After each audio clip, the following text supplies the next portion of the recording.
We are not doctors. Nothing in this podcast should be taken as medical advice. Consult your physician before starting any workout routine. This is the Martial Heart Podcast.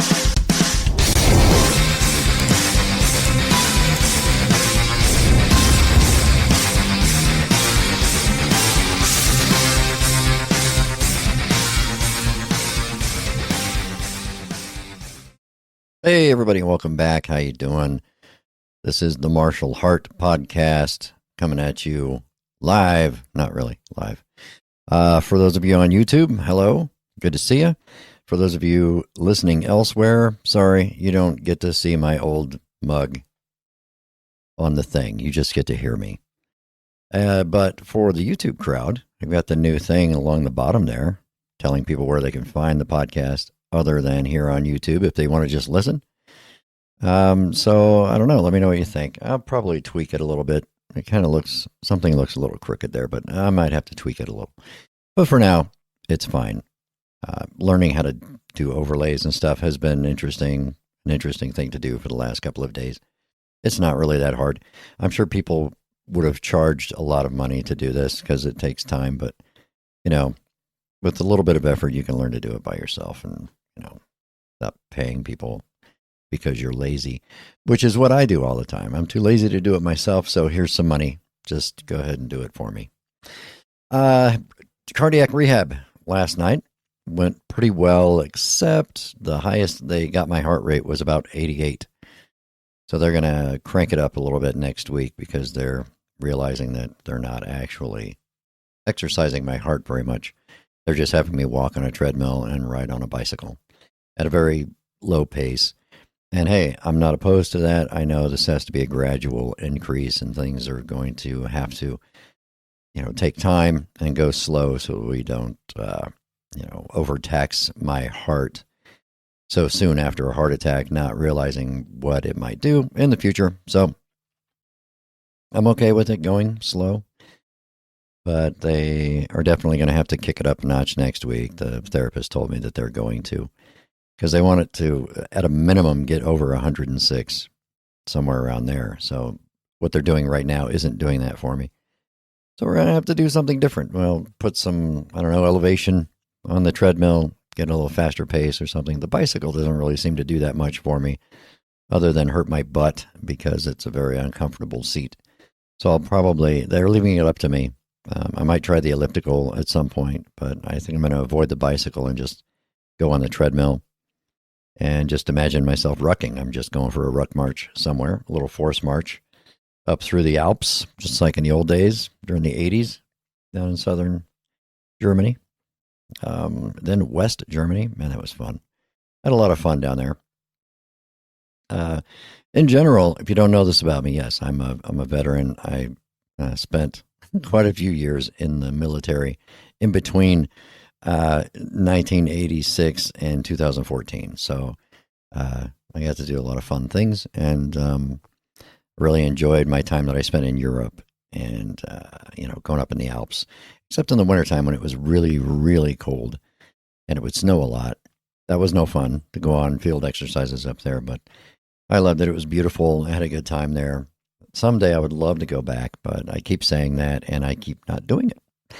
So that's where we're going to be with that. But ruck marching up into the Alps and in the wintertime and doing all those fun army things that we all did in our youth. Sometimes you miss it, but your lower back and your knees don't miss it very much at all. Mine don't. I know that. So anyway, cardiac rehab.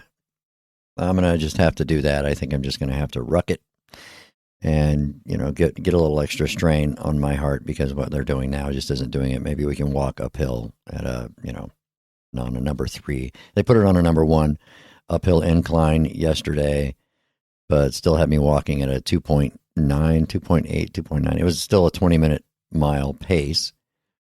So, yeah, still didn't do much. So we might have to kick that up to a 3. 3 incline and push it towards a 4 or something. I know when I was on a medical, I had a a permanent profile because I had 2 knee surgeries in the same year. So they threw me on a permanent profile and I had to do the walk instead of the run for the PT test in the Army. And I think you had to do 2 miles in 25 minutes, something like that, depending on your age, I think. No, mile and a half. It was a mile and a half, I think, in 20 minutes, 20 or 22 minutes. So I remember training for that because I'd never done it before, and I'm not a good runner. So when I ran, I just ran and prayed a lot that I was going to make it there in time. So when I did the walk, though, I had no idea. I kind of have short legs. So I had to get on the treadmill and figure it out. And I think I had to walk at like a 4.5 or something pace on the treadmill. And then I would add an incline because I wanted it to be harder than it should be when I go do it for the PT test. And that worked pretty good. I trained for that for like 3 months until because I knew at this certain point I was going to have to do the PT test with the walking part. And it worked. I did it. So, maybe they'll have to kick it up somewhere there because that was a brisk pace of a walk. You're kind of speed walking, especially if you're, old and have short legs. But we'll see what happens with that. I'm going to work out either tonight or once this weekend. I have to do cardiac rehab again Monday evening. I'm going back to work on Monday. And I feel comfortable with that right now because yesterday and today, I feel pretty good. I mean, I get a little bit of nausea in the morning after I load up all these medicines. Not as bad as it was before. So switching over to Plavix, I'm happy about that. But I feel pretty good. I don't feel bad. So I'm not feeling weak. I'm not shaky. I'm not unsteady. So I'm doing pretty good, except last night again, the arrhythmia hit me. This time it was kind of short. It only lasted for about 10 minutes, but it was long enough for me to get up and put the blood pressure cuff and the heart rate monitor on so that I could log it. And it passed in about 10 minutes. It was long enough for me to get one good blood pressure reading with my pulse rate in there and get it logged into the system and transferred over to my phone onto my app so that I could have that so I can show the doctor. Because like I mentioned a couple of days ago, they're going to put me on a 2-week heart monitor. So I want to be able to show them kind of the pattern, and there isn't really a pattern. It's very random, except that I've kind of noticed that it hits when I lay down. I wasn't actually laying down. I was kind of lounging with my feet up in a recliner, watching a movie when it hit. But I was laying kind of at a specific angle, kind of off to one side. And I was doing the same thing last night. And that's when it hit. But the length of time that it lasts may have something to do with how quickly I realize what's happening and I get up. Because as soon as I realized it was happening, I got up out of the chair and went over and put on the blood pressure cuff and, took my BP and my heart rate because I wanted to log it. But it passed pretty quick after that. The first time it hit me a couple of days ago when I was sitting in that recliner, I stayed there and kind of analyzed what was going on and was taking my own pulse and looking at things and checking my blood pressure, but I stayed sitting down. I didn't get up and start moving around. So maybe that has something to do with it. I don't know, because it lasted a lot longer the other night, 2 nights ago when it hit, or Tuesday. So I guess that would be 3 days ago. Last night, it only lasted for about 10 minutes, but I really think it may have something to do with the fact that I got up and started moving around, started walking around, and was mobile instead of just sitting there and letting my heart stay the same. And maybe you can kickstart it into going back into a normal rhythm by, calling on it to do more work or something. I'm not sure. I don't understand this thing. I just know that it happens and it's weird. I don't think very many people are too worried about it at this point since it's not happening all the time. But I'm curious to see what the 2-week heart monitor is going to show. I won't have that probably for another few days. But I'll keep you guys posted on that because it's a neat new thing. It's not the last time I had to wear one because quite a few years ago somebody saw something on an EKG they didn't like, and it was probably one of these arrhythmia attacks. But they put me on a heart rate monitor for 24 hours, 24 or 48 hours. I can't remember. But it's the one that had the leads and the box. You had to carry around the whole thing. Jeez. So this thing is just one piece that you put on, and it communicates with like a mobile device that comes with it, and you don't have all the wiring and all the tangling up and the discomfort and stuff, apparently. So we'll see. I'm looking forward to testing that out and showing it to you guys so you can understand it with me, because really that's all I'm trying to do is help people understand what this is like, what it's like to go through the recovery of a heart attack and deal with all the stuff, all the medical stuff and the medicine stuff and the technology stuff and everything else. Because to be honest with you, having a heart attack was the scariest thing that I think any of us have gone through in this family in a while. So, because you just don't know. There are so many unknowns. You're having a heart attack and you don't know, hey, all right, I could just die right now. Is that what's happening? And then you really don't know what to do. There's nothing you can do except surrender to the doctors and let them figure out what to do for you and with you. But they don't even know either. I mean, all they know is if your heart stops, they're going to zap you with some stuff and start CPR. They don't know if your heart's going to stop. They have no way of knowing that. They have no way of guessing.